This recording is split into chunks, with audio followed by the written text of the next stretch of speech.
नमस्कार, AB star news देख रहे हैं आप और मैं हूं आपके साथ सोहन सिंह। वक्त चला है हमारी देवभूमि का, जिसमें बात करेंगे उत्तराखंड की तमाम अहम खबरों की। शुरुआत करेंगे जोशीमठ की खबर के साथ में। दरअसल जोशीमठ संकट में है। आपदा से निपटने के लिए राज्य और केंद्र सरकार हर संभव कोशिश कर रही है। हल्द्वानी में केंद्रीय राज्य मंत्री अजय भट्ट ने मंडी परिषद से आपदा राहत सामग्री को रवाना किया। 2 ट्रक में ड्राई राशन, कंबल, गर्म कपड़े, टोपी और शॉल जैसे जरूरी चीजों को भेजा गया। इस दौरान अजय भट्ट ने कहा कि संकट की इस घड़ी में हम सभी को आगे आने की जरूरत है ताकि जोशीमठ आपदा से पीड़ित लोगों को राहत मिल सके।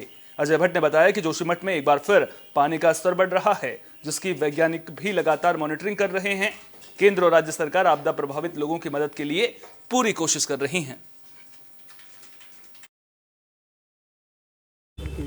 यहाँ के हमारे व्यापार संघ और हमारे यहाँ के एडमिनिस्ट्रेशन की वहाँ बात होने के बाद ये तय किया गया कि कुछ चीज़ें जो फौरी इंतज़ाम के लिए आवश्यक हैं, जैसे कंबल है, गर्म टोपियाँ हैं और गर्म शॉल हैं और खाने के पैकेट हैं, जो ड्राई फूड पैकेट हैं, तो वो बना के अभी फ़िलहाल 2 ट्रक आज शुरुआत करी है।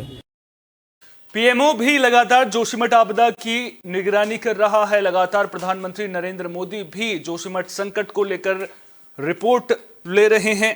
पीएमओ की एक टीम ने जोशीमठ का दौरा भी किया और स्थिति का जायजा लिया। इसके अलावा जोशीमठ में सीबीआरआई के वैज्ञानिकों की देखरेख में होटल माउंट व्यू और मलारी को ढहाने की कार्रवाई भी लगातार जारी है। बता दें कि 2 दिनों तक टीम ने होटल में रखे सामान को क्रेन के सहारे जमीन पर उतारा था और उसके बाद पानी की टंकियों को खाली करवाया। वहीं विस्थापित किए गए लोगों को लेकर भी प्रशासनिक अमला काफी संजीदा दिख रहा है। प्रदेश के स्वास्थ्य मंत्री डॉक्टर धन सिंह रावत ने बताया कि लोग जहां पर भी रह रहे हैं उनके लिए डॉक्टर्स की टीम मुहैया कराई गई है और डॉक्टर्स दिन में 2 बार जाकर लोगों के स्वास्थ्य की जांच कर रहे हैं। देखिए, स्वास्थ्य विभाग ने यहाँ पे 6 टीमें लगा रखी हैं और जितने भी विस्थापित लोग हैं, जहाँ-जहाँ वो रह रहे हैं, वहाँ पे एक दिन में 2 बार जो है स्वास्थ्य की टीमें उनको देख रहे हैं। और एक आज हमने वृहद यहाँ पे एक स्वास्थ्य शिविर भी लगाया है, उसमें सैकड़ों लोगों ने आज भाग लिया है। कल भी हम लोग स्वास्थ्य शिविर लगा रहे हैं। निरंतर सरकार की तरफ से हमें चाहते हैं कि भाई किसी का स्वास्थ्य खराब ना हो। उनको दवाइयों की दिक्कत है, उनको कोई भी दिक्कत है तो जोशीमठ में हालात खराब हैं, वहां से लोगों को विस्थापित किया जा रहा है। लेकिन कोटद्वार तहसील के पुलिंडा गांव की विस्थापन की फाइल साल 1970 से सरकारी दफ्तरों में धूल फांक रही है। सरकारी मशीनरी की हीला हवाली और अधिकारियों के सुस्त रवैये के कारण पुलिंडा गांव के विस्थापन की फाइल अभी तक आगे नहीं बढ़ पा रही है। आलम यह है कि गांव के दोनों ओर की पहाड़ियों के दरकने के कारण यहां के सभी घरों में दरार आ चुकी है। लेकिन इसके बावजूद प्रशासन मानो किसी बड़े हादसे का इंतजार कर रहा हो। आपको बता दें कि हालात लगभग जोशीमठ जैसे ही हैं, लेकिन यहां पर भी विस्थापन की बात जरूर की गई। 1970 में विस्थापन की बात कही जाती है, उसके बावजूद 50 के करीब साल हो चुके हैं, लेकिन अभी तक लोगों को विस्थापित नहीं किया गया है। दोनों ओर से पहाड़ियां दरक रही हैं, सभी घरों में दरारें पड़ चुकी हैं। सवाल यह कि पुलिंडा गांव के लोगों को विस्थापित कब किया जाएगा? क्या जो विस्थापन की फाइल है वो सरकारी दफ्तरों में ही धूल फांकती रहेगी और केवल लोगों को आश्वासन पर आश्वासन ही दिया जाता रहेगा? ऐसे में अगर यहां पर बड़ा हादसा होता है तो फिर उसकी जिम्मेदारी आखिर किसकी बनेगी? पुलिंडा गांव थे 300-350 से ऊपर गांव उस समय विस्थापित होने थे। तो 5-6 गांव तो यमकेश्वर के थे। उस समय खंडूड़ी जी के शासन के टाइम पे हमारे जो काबीना मंत्री थे दिवाकर भट्ट जी ने जब यहाँ के पुलिंडा के गांव को लेके गए तो उन्होंने बुलेटिन में अब बात बाजपुर की भी कर लेते हैं, जहां किसान परेशान नजर आ रहे हैं। गन्ने के बकाया भुगतान की मांग को लेकर किसान प्रदर्शन करने को मजबूर हैं। तो बाजपुर चीनी मिल में गन्ने के बकाया भुगतान की मांग को लेकर किसानों ने प्रदर्शन किया और चीनी मिल के सीसीओ का घेराव किया। किसानों ने जल्द गन्ने का बकाया भुगतान न होने पर चीनी मिल को बंद करने की चेतावनी दी है। दरअसल बाजपुर चीनी मिल ने किसानों को भुगतान नहीं किया था, जिससे नाराज होकर भारतीय किसान यूनियन से जुड़े किसानों ने चीनी मिल के गेट को बंद कर दिया था। चीनी मिल के जीएम हरवीर सिंह ने 11 जनवरी तक भुगतान कराने का आश्वासन भी दिया था, लेकिन अभी तक किसानों को भुगतान नहीं किया गया है, जिससे किसानों में नाराजगी देखने को मिल रही है और किसान प्रदर्शन करने को मजबूर हैं। और क्या आश्वासन दिया गया? किसानों के मन में बहुत बड़ा रोष है। फैक्ट्री चलते करीब करीब 2 महीने हो गए, अभी तक फैक्ट्री ने पेमेंट नहीं बनाई।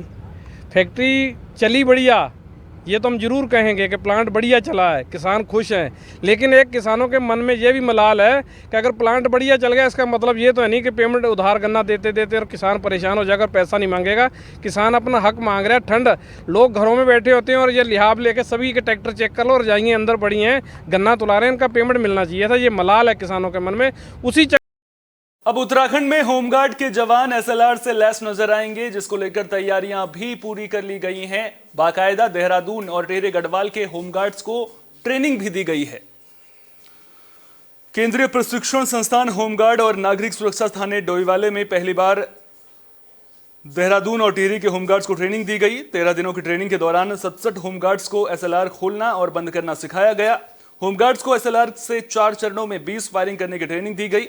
डीआईजी कमांडेंट जनरल केवल खुराना ने कहा कि उत्तराखंड सरकार राजस्व इलाकों को थाना क्षेत्र में सम्मिलित करने की दिशा में काम कर रही है। चौकियों में पुलिस की मदद और शांति व्यवस्था के लिए होमगार्ड को तैनात भी किया जाएगा।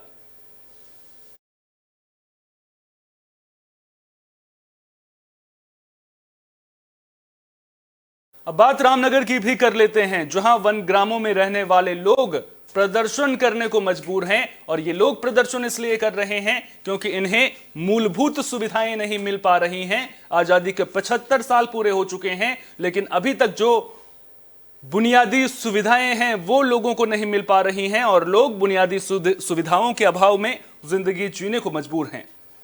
तो लोग कह रहे हैं कि आजादी के 75 साल बाद भी उन्हें सुविधा नहीं मिल रही है। चुनाव के दौरान सियासी पार्टियां बड़े बड़े वादे भी करती हैं, लेकिन चुनाव जीतने के बाद इलाके में कोई नजर नहीं आता है। ग्रामीणों ने वनग्राम पटरानी में जंगली जानवरों से ग्रामीणों की सुरक्षा के साथ सोलर फेंसिंग कराने की मांग की है। कूड़ा निस्तारण के लिए बेहतर व्यवस्था और नदी किनारे रहने वाले ग्रामीणों के लिए भी बेहतर व्यवस्थाएं करने की ग्रामीणों की ओर से मांग की गई है। देखिए, जो वनग्राम है, पटरानी है, पुछड़ी है, तमाम वनग्राम है, उनकी जो समस्याएं हैं उनको लेकर के यहाँ प्रदर्शन हो रहा है। और इसमें यह है कि जंगली जानवरों से सुरक्षा, पटरानी में सोलर फेंसिंग का मामला है। पुछड़ी जो वनग्राम है उसमें हम देख रहे हैं कि रामनगर का पूरा कूड़ा उसको क्षेत्र बना दिया गया है। एनजीटी की जो सिफारिश है उसके मानकों का कोई पालन नहीं किया जा रहा है और कोसी नदी बार बार उसको काट रही है। और हम देख रहे हैं कि जोशीमठ आपदा जिस तरह से आई तो लग रहा है यहाँ भी कोई आपदा का इंतजार हो रहा है और पुछड़ी के जो तटबंध हैं वहाँ उसको बनाने का काम। अब जसपुर के सामुदायिक स्वास्थ्य केंद्र में मरीजों का कलर एक्सरे भी हो सकेगा। दरअसल जसपुर के विधायक आदेश चौहान ने अस्पताल में कलर एक्सरे मशीन का शुभारंभ किया है। बता दें कि अस्पताल प्रशासन ने मरीजों की बढ़ती तादाद को देखते हुए कलर एक्सरे और उसके सेटअप की मांग की थी, जिसे विधायक आदेश चौहान ने पूरा किया है। अस्पताल के मुख्य चिकित्सा अधिकारी एचके शर्मा ने कलर एक्सरे मशीन की सौगात मिलने से मरीजों को सुविधा मिलने की बात कही है।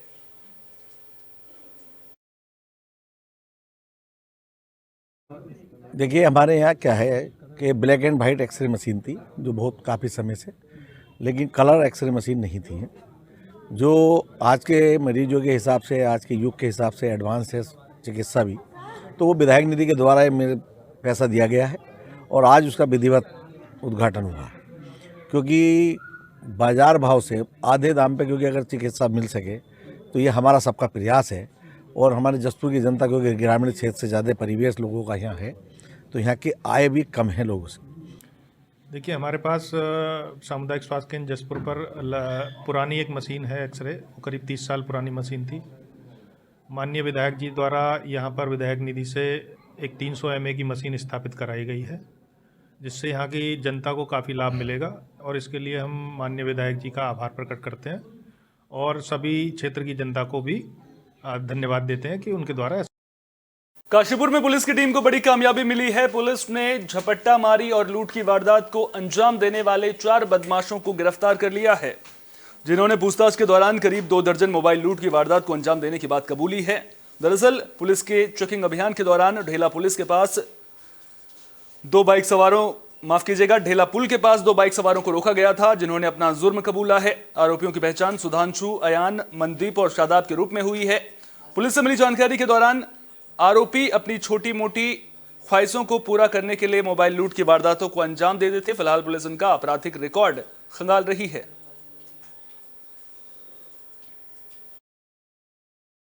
कोतवाली क्षेत्र में लंबे समय से मोबाइल झपटमारी की सूचनाएं मिल रही थी। इसमें हमने 3 मुकदमे काशीपुर कोतवाली में पंजीकृत किए थे। अक्सर ये घटनाएं गिरिताल क्षेत्र में, जसपुर खुर्द में, आवास विकास के आसपास, संडे मार्केट और लोकल मार्केट की तरफ शाम के समय महिलाओं, बच्चों या बुजुर्गों के साथ ये घटनाएं हो रही थी। इसका संज्ञान लेकर एक टीम का गठन काशीपुर कोतवाली से किया गया। एसएचओ काशीपुर स्वयं इस टीम को लीड कर रहे थे। इसमें चौकी इंचार्ज बांसपुरान, चौकी इंचार्ज कसोरादाल और साथ ही साथ एसओजी प्रभारी।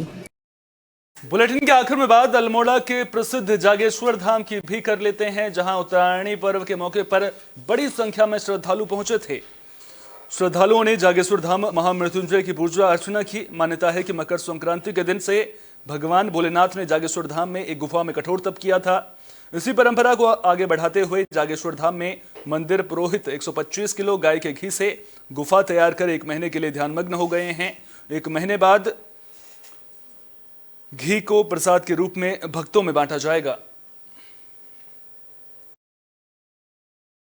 सूर्य के धनु राशि से मकर राशि में प्रवेश करने पर मकर संक्रांति का पर्व मनाया जाता है और जागेश्वर धाम में विशेष तौर पर ये मकर संक्रांति का पर्व मनाते हैं। जो प्राचीन परंपराओं के अनुसार भोलेनाथ ने माघ माह में मकर संक्रांति के दिन से 1 माह तक गुफा में कठोर तप किया था। तो उसी परंपरा को आगे बढ़ाते हुए जागेश्वर धाम में यहाँ पर पुरोहितों और श्रद्धालुओं के द्वारा यहाँ पर इस बार 101 किलो घी जो है उसको शिवलिंग बनाया जाएगा। उसको शुद्ध किया जाता है पानी में उबाल के। उसके बाद 1 माह के लिए भगवान भोलेनाथ को गुफा में बंद किया जाएगा।